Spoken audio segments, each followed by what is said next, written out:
हाजिरी दी, कितने दिन आपने अकीदा समझना चाहा, ये तो आपकी समझ की गलती है। कभी नहीं सुना तो सुनने के लिए बुलाते भी तो आजकल ऐसे लोगों को है, प्रोग्राम करवाएंगे, जलसा करेंगे, लाखों का खर्च करेंगे, मगर बुलवाया किसको जाएगा? जो खूब हंसा करके चला जाए उसे बुलाया जाएगा, जो चुटकुले सुना करके चला जाए उसे बुलाया जाएगा, जो लतीफे सुना करके चला जाए उसे बुलाया जाएगा, जो नचनिया बन करके आए और चला जाए वो उसे बुलाया जाएगा। नहीं नहीं, ये जलसा इसलिए नहीं होता कि तुम अपने नफ्स के लिए करो, ये जलसा इसलिए नहीं होता कि हंस हंस करके चले जाओ, ये जलसा इसलिए किया जाता है कि तुम्हें मालूम हो ईमान क्या है, तुम्हें पता चले इस्लाम क्या है, तुम्हें पता चले शरीयत क्या है, तुम्हें पता चले कुरान का उसूल क्या है, कुरान का ज़ाब्ता क्या है। सुनो सुनो, आलिम बाद में है, मुफ्ती बाद में है, पीर बाद में है, और खुदा का कलाम सबसे पहले। बेश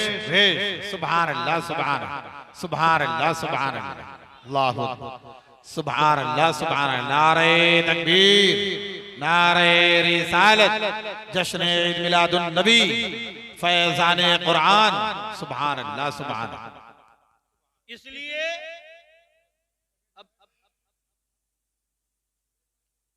आपके सामने कुरान की रोशनी में गुफ्तगू करूंगा।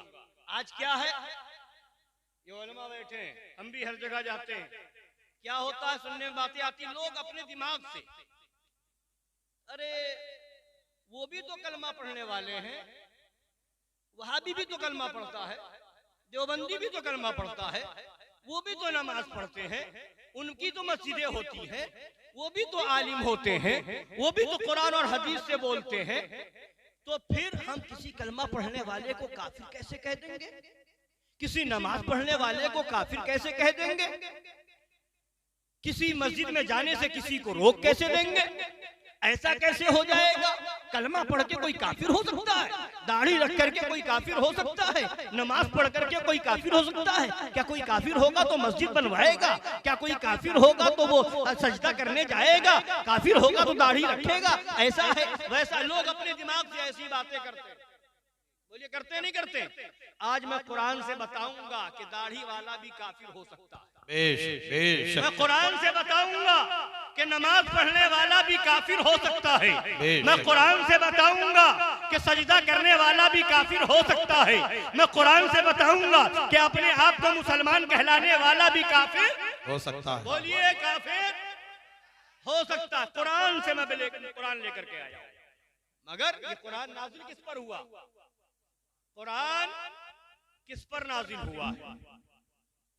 हमारे आका रसूलों के सरदार, इन नबियों के इमाम, मदीने के ताजदार, हम गुनहगारों के लिए शफीउल मुज़निबीन, सुभान, इमामुल अंबिया वल मुरसलीन, सुभान, सल्लल्लाहु तआला अलैहि व आला वसल्लम पर नाज़िल। बेशक। और वो नबी कौन नबी है? सुभान। कैसे नबी है?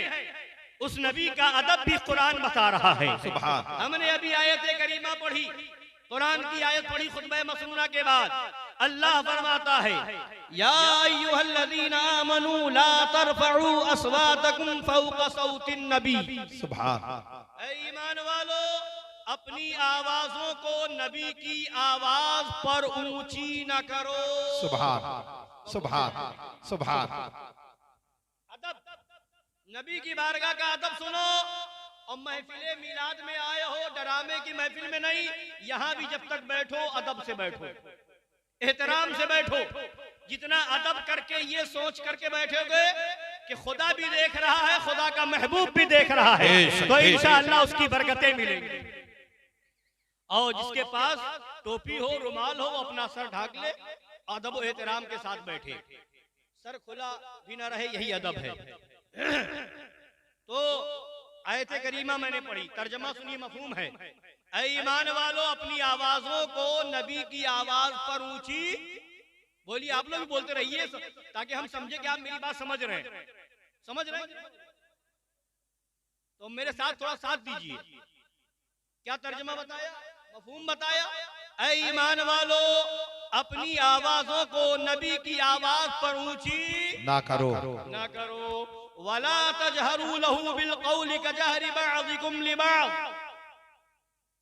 और जैसे आपस में एक दूसरे से चिल्ला करके गुफ्तगू करते हो वैसे नबी की बारगाह में गुफ्तगू ना करो। सुभान गुफ्तगू सुभान। ये अदब, नबी की बारगाह का अदब कौन बता रहा है? अल्लाह बता रहा है, कुरान में बयान फरमा रहा है। और अगर ऐसा हो गया, आवाज ऊंची हो गई और अगर तेज आवाज में गुफ्तगू हो गई, चिल्ला करके बात हो गई, तब क्या होगा? अन तहबत अअमालुकुम व अंतुम ला तशउरून, तुम्हारी नेकियां बर्बाद हो जाएंगी और तुम्हें खबर, तुम्हारी नेकियां बर्बाद हो जाएंगी, बर्बाद हो जाएंगी और तुम्हें खबर भी ना होगी, तुम्हें खबर भी ना होगी। ये कुरान पाक के अंदर 26वें पारे में सूरह हुजरात के अंदर अल्लाह तबारक व तआला बयान फरमा रहा है। हजरत गिरामी, अब आइए यहीं पर रुक करके एक बात और वाज़ेह कर दूं, फिर अपनी गुफ्तगू को आगे बढ़ाऊं। हजरत गिरामी, अल्लाह ने हुक्म दिया, क्या कहा? ऐ ईमान वालो, अपनी आवाजों को मेरे नबी की आवाज पर ऊंची न करो। जैसे आपस में एक दूसरे से चिल्ला करके गुफ्तगू करते हो, बुलंद आवाज में गुफ्तगू करते हो, वैसे मेरे महबूब से गुफ्तगू ना करो। ये हुक्म किसका है? अल्लाह का। बोलिए किसका है? जोर से बोलिए। अल्लाह का हुक्म है। तो एक ये हुक्म है, इसके साथ अल्लाह ने और भी तो हुक्म दिया। नमाज पढ़ने का हुक्म किसने दिया? अल्लाह ने। बोलिए, जोर से बोलिए। कुरान पाक में अल्लाह ने हुक्म दिया, अकीमुस सलाह, नमाज पढ़ने का हुक्म अल्लाह ने। ज़कात देने का हुक्म किसने दिया? अल्लाह ने। आतुज़ ज़कात, ज़कात अदा करो, किसने हुक्म दिया? बोलिए, अल्लाह ने। हज का हुक्म किसने दिया? वलिल्लाहि अलन नासि हिज्जुल बैति मन इस्तताअ इलैहि सबीला, सुभान हुक्म किसका है? अल्लाह का। अल्लाह का। और शराब से बचने का हुक्म किसका है? अल्लाह का। झूठ से बचने का हुक्म किसका है? अल्लाह का। रोजा रखने का हुक्म किसने दिया? अल्लाह ने। नमाज पढ़ने का हुक्म अल्लाह दे रहा है, रोजा रखने का हुक्म अल्लाह दे रहा है, ज़कात देने का हुक्म अल्लाह दे रहा है, हज करने का हुक्म अल्लाह दे रहा है, शराब से बचने का हुक्म अल्लाह दे रहा है, जुए से बचने का हुक्म अल्लाह दे रहा है, सूद से बचने का हुक्म अल्लाह दे रहा है, गीबत से बचने का हुक्म अल्लाह दे रहा है, चुगलखोरी से बचने का हुक्म अल्लाह दे रहा है, जिना से बचने का हुक्म अल्लाह दे रहा है। और ये सारे हुक्म अल्लाह, इन सारे हुक्मों को अल्लाह ने दिया। ये सारा हुक्म अल्लाह का और वो भी हुक्म अल्लाह का। आवाज ऊंची ना करो, ये बेशक अल्लाह का। ये भी हुक्म, बोलिए, अल्लाह का। मगर फर्क देखिए, फर्क बता रहा। ये उलमा बैठे, पूछिए, आपके इमाम साहब बैठे हैं, इधर हजरत मौलाना नौशाद साहब बैठे हुए हैं, कासिम नगर के इमाम साहब, और उलमा बैठे। पूछिए, अगर नमाज किसी ने छोड़ दी, नहीं पढ़ी, तो एक वक्त की छोड़ दी, अगर बाकी वक्त की नमाज पढ़ी थी तो जो नमाज पढ़ चुका था उसका सवाब रहेगा, नामे अमाल में वो बर्बाद नहीं होगा। नमाज ना पढ़े, ज़कात दे रहा है, तो अगर ईमान वाला बंदा है तो ज़कात देने का सवाब मिलेगा और वो उसके नामे आमाल में रहेगा। नमाज छोड़ेगा तो नमाज छोड़ने का गुनाह मिलेगा, मगर उसकी जो दूसरी नेकी है यानी ज़कात देने की, वो नेकी बर्बाद नहीं होगी। कोई रोजा रखे रमजान के महीने में तो रोजा रखने का सवाब मिलेगा, और अगर नमाज ना पढ़े तो नमाज ना पढ़ने का गुनाह मिलेगा, मगर रोजे का सवाब बर्बाद नहीं होगा। यानी मतलब क्या हुआ? एक काम जो अच्छा करेगा उसका सवाब मिलेगा, और जो अगर हुक्म इलाही के खिलाफ किया तो उसका गुनाह मिलेगा। इसके जो करेगा, नमाज पढ़ेगा तो सवाब मिलेगा, छोड़ेगा तो गुनाह मिलेगा, मगर उसकी वजह से दूसरी नेकी बर्बाद नहीं होगी। रोजा रखेगा तो सवाब मिलेगा, न रखेगा तो गुनहगार होगा, उसकी वजह से दूसरी नेकी बर्बाद ना होगी। अगर हज फर्ज होने के बाद नहीं करेगा तो गुनहगार होगा, करेगा तो सवाब पाएगा, ना करने की वजह से दूसरी नेकी बर्बाद बर्बाद नहीं होगी। ज़कात फर्ज होने के बाद अगर देगा तो सवाब मिलेगा, नहीं देगा तो गुनहगार होगा, मगर उसकी वजह से दूसरी नेकी बर्बाद नहीं होगी। शराब अगर पिएगा तो गुनहगार होगा, मगर उसकी वजह से दूसरी नेकी बर्बाद नहीं होगी। जुआ खेलेगा गुनहगार होगा, मगर उसकी वजह से दूसरी नेकी बर्बाद न होगी। सूद का माल खाएगा तो गुनहगार होगा, मगर उसकी वजह से दूसरी नेकी बर्बाद नहीं होगी। मौला माजरा क्या है? ये हुक्म भी तेरा है, वो हुक्म भी तेरा है। नमाज छोड़ दे गुनहगार हो, अमाल बर्बाद ना हो। रोजा छोड़ दे गुनहगार होंगे, नेकी बर्बाद नहीं होगी। हज छोड़ देंगे गुनहगार होंगे, बाकी नेकी बर्बाद ना होगी। दाढ़ी मुड़ा लेंगे गुनहगार होंगे, बाकी नेकी बर्बाद नहीं होगी।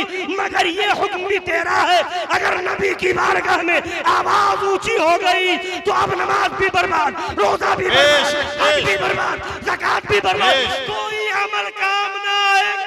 बेशक बेशक बेशक बेशक कोई अमल, कोई नेकी काम नहीं। नमाज भी बर्बाद हो गई, रोजा भी बर्बाद हो गया, हज भी बर्बाद हो गया, ज़कात भी बर्बाद हो गई, सारे अमाल बर्बाद हो गए। मौला माजरा क्या है? ये हुक्म भी तेरा है, वो हुक्म भी तेरा है। वहाँ पर इतना सख्त हुक्म नहीं है, यहाँ पर इतना सख्त हुक्म क्यों है? तो जवाब मिलेगा मेरे बंदे सुन। मामला ये है कि जब मैंने हुक्म दिया था नमाज पढ़ने का, मामला मेरा और तेरा था। ज़कात का हुक्म था, मामला मेरा और तेरा था। हज का हुक्म था, मामला मेरा और तेरा था। तू मानता, मेरे हुक्म को मानता, मैं सवाब देता, तूने छोड़ दिया, मैंने गुनहगार कर दिया। मगर नबी की बारगाह वो बारगाह है कि यहाँ मामला मेरा और तेरा नहीं है, मामला महबूब का है। बेशक बेशक सुभान अल्लाह। नारे तकबीर, नारे रिसालत, जश्न ईद मिलादुन नबी, अज़मते मुस्तफा, अज़मते मुस्तफा। सुभान अल्लाह सुभान सुभान। सोचो मुसलमानों, गौर करो, जिस बारगाह का ये आलम है कि आवाज ऊंची हो जाए तो सारी नेकी बर्बाद हो जाए। बेशक बेशक। अब अगर उस बारगाह के बारे में, उस नबी के बारे में कोई ये लिखे कि नबी मरकर मिट्टी में मिल गए, तो क्या उसकी नेकी काम आएगी? बोलिए नहीं नहीं। जब नबी की बारगाह में आवाज ऊंची हो जाए तो नेकियां बर्बाद हो जाए, तो कोई अपनी किताब में ये लिखे कि जैसा इल्म नबी को है वैसा बच्चों, पागलों, जानवरों को है, माअल्लाह, तो क्या ऐसों की नमाज काम आएगी? ऐसों का रोजा काम आएगा? ऐसों का हज काम आएगा? और जो जब नबी की बारगाह का ये अदब है कि आवाज ऊंची होने पर नमाजें बर्बाद हो जाए, रोजे बर्बाद हो जाए, हज बर्बाद हो जाए, तो अगर कोई उस नबी के बारे में लिखे कि जिसका नाम मोहम्मद या अली है वो किसी चीज का मालिक व मुख्तार नहीं, माअल्लाह, तो बताओ क्या ऐसों की नमाजें काम आएंगी? ऐसों को रोजा काम आएगा? नहीं नहीं। तो ऐ सुन्नी मुसलमानों, अगर जानना चाहते हो कि सुन्नियों में और देवबंदियों में फर्क क्या है, सुन्नियों में वहाबियों में फर्क क्या है, सुन्नियों में अहले हदीस कहलाने वालों में फर्क क्या है, सुन्नियों में तबलीगी जमात वालों में फर्क क्या है, तो फर्क यही है कि सुन्नी नबी की बारगाह का अदब करता है और ये बेअदब है। नमाज अदब वाले की कबूल होगी और बेअदबों की मुंह पे मार दी जाएगी। सुभान अल्लाह सुभान सुभान अल्लाह सुभान सुभान अल्लाह सुभान सुभान। इसलिए नमाजी बाद में बनो, नबी की बारगाह का बाअदब पहले बनो। अदब सबसे पहले। अदब होगा तो नमाज कबूल होगी, सुभान, रोजा कबूल होगा, बेशक, हज कबूल होगा, ज़कात कबूल होगी। और इसके बगैर नबी की बारगाह की बेअदबी करो, तौहीन करो, गुस्ताखियां करो और फिर नमाज पढ़ो, तो कसम खुदा की वो नमाज नहीं है, वो सिर्फ उठक बैठक। बेशक बेशक। जमीन पर सर पटकना है, नमाज नहीं है। नमाज तो जब होगी कि नमाज भी पढ़ो, नमाज पढ़ने के बाद मदीने शरीफ की तरफ चेहरा करके कहो, मुस्तफा जाने रहमत पे सलाम, शमए बज़ में हिदायत पे लाखों सलाम। सुभान अल्लाह सुभान सुभान अल्लाह सुभान। सुभान अल्लाह, जिंदाबाद जिंदाबाद, सुभान। तब नमाज नमाज है। और अगर गुस्ताखी करो नबी की, तौहीन करो नबी की, नबी को अपनी तरह कहो और फिर माज़अल्लाह रोजा रखो, तो सुनो वो रोजा रोजा नहीं है, सिर्फ भूखा रहना है। जी जी जी जी जी, पर भूखे प्यासे मरना है। नमाज वो रोजा नहीं है, रोजा तो उसका है जो रोजा भी रखे और कहे या रसूल अल्लाह, फर्श वाले तेरी शौकत का उलू क्या जाने, खुसरवा अर्श पे उड़ता है फर। सुभान अल्लाह, सुभान सुभान।